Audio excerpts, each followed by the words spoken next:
तो कानपुर से सीएम योगी को सुन रहे थे आप, जहां उन्होंने महिलाओं को सिलाई मशीन बांटी और साथ ही साथ सरकार की उपलब्धियों का जिक्र भी करते हुए नजर आ रहे हैं। आगे बढ़ते हैं, खबर गाजीपुर से है। पुलिस ने फर्जी टीचर को यहां पर गिरफ्तार किया है। गिरफ्तार टीचर बहादुरगंज नगर पंचायत अध्यक्ष की पत्नी है।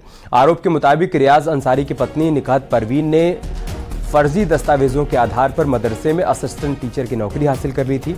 लंबे समय से वो मदरसे में नौकरी कर रही थी और जांच में हुए खुलासे के बाद पुलिस ने आरोपी निखत को गिरफ्तार कर लिया है।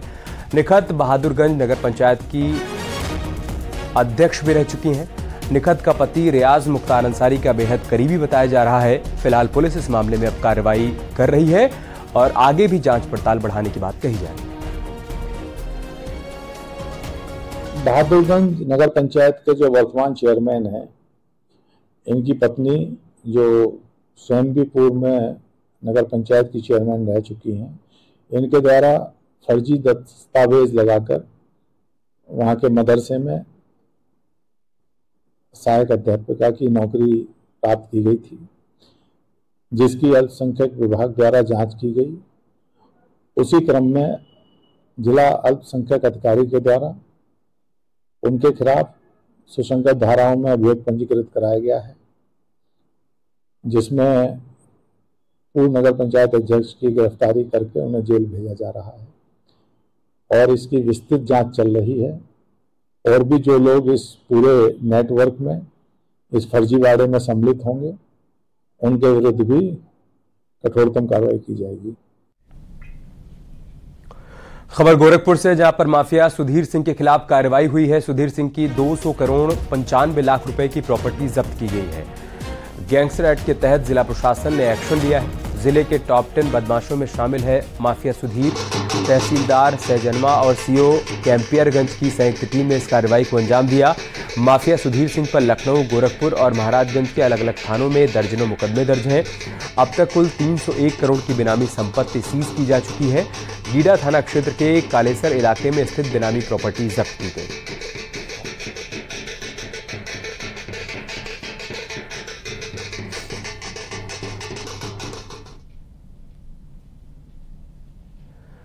और संभल में छात्रा के अपहरण और गैंगरेप का मामला सामने आया है। बदमाशों के चंगुल से छूटकर आई लड़की ने परिजनों को आपबीती बताई।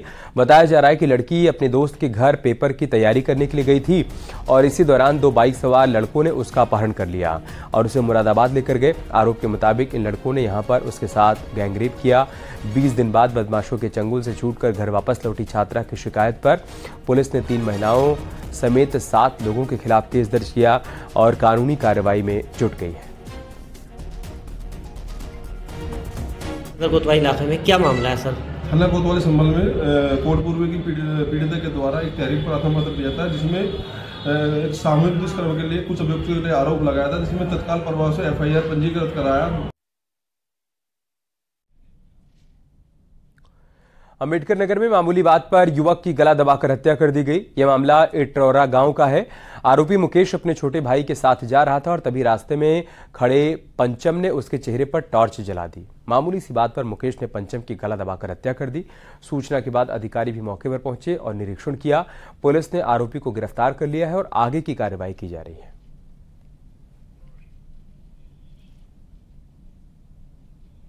10 बजे खेत भरने जा रहे थे तो गांव के बाहर मुकेश नाम का लड़का खड़ा था। तो पंचम अपना टार्च बारते हुए जा रहे थे, उसके ऊपर टार्च पड़ी तो दोनों में विवाद हुआ और वो उसका गला दबा दिया।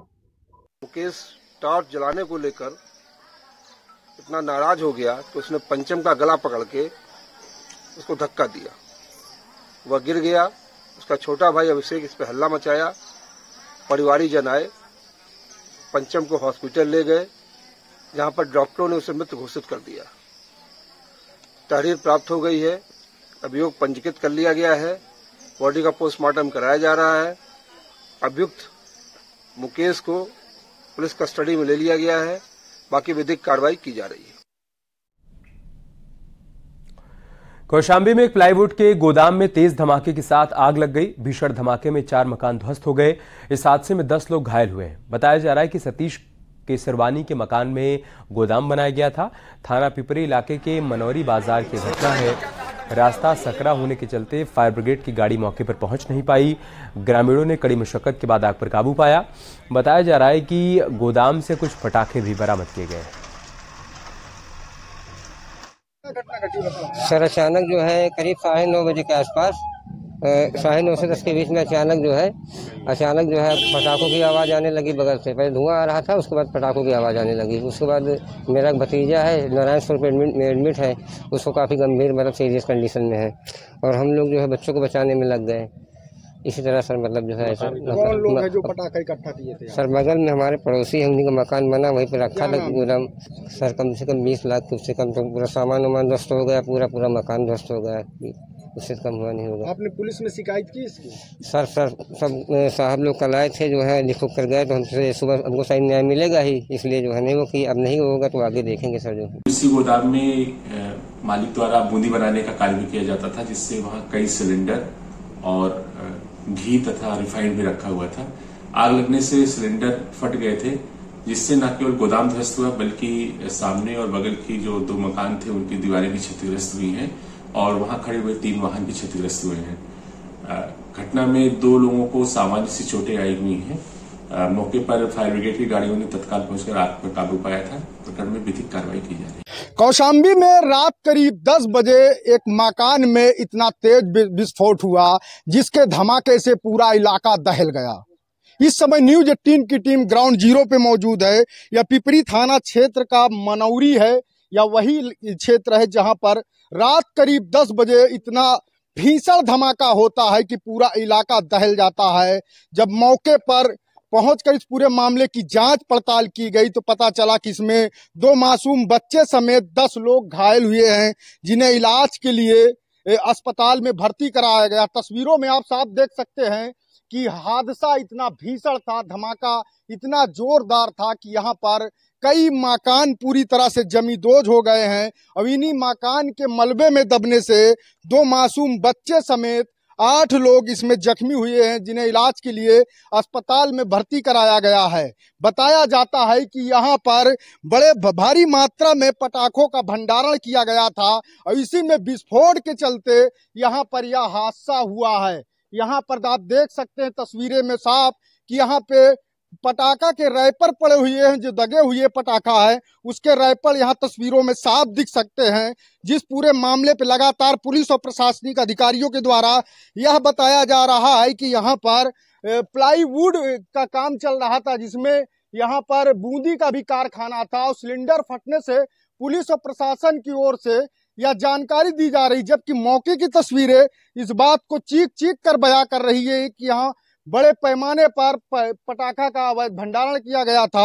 और यहाँ पे ये रैपर आप देख सकते हैं कि जो तस्वीरों में आपको न्यूज 18 सबसे पहले अपने दर्शकों को दिखा रहा है कि यहाँ पे कितनी भारी मात्रा में पटाखे थे और पटाखे बनाने का काम यहाँ पे अवैध तरीके से चल रहा था।